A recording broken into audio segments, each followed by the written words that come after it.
Paliyekkara toll പിരിവ് ഹൈക്കോടതി വിലക്ക് നീട്ടി. ടോൾ നിരക്ക് കുറയ്ക്കുന്നതിൽ തീരുമാനമായില്ല. ഹർജി ചൊവ്വാഴ്ച പരിഗണിക്കും. സാലി മുഹമ്മദ് ചേരുകയാണ്. സാലി, എന്തൊക്കെയാണ് വിവരങ്ങൾ? അതായത് ഇന്ന് കേസ് വീണ്ടും കോടതി പോസ്റ്റ് ചെയ്തിരുന്നു.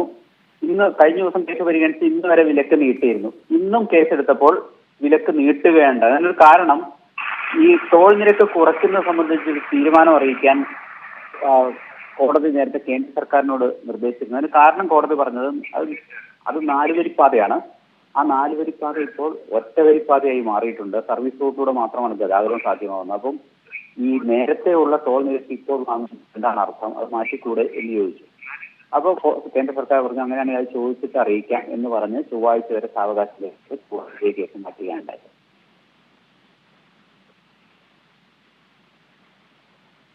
സാലി മുഹമ്മദാണ് വിവരങ്ങൾ നൽകിയത്.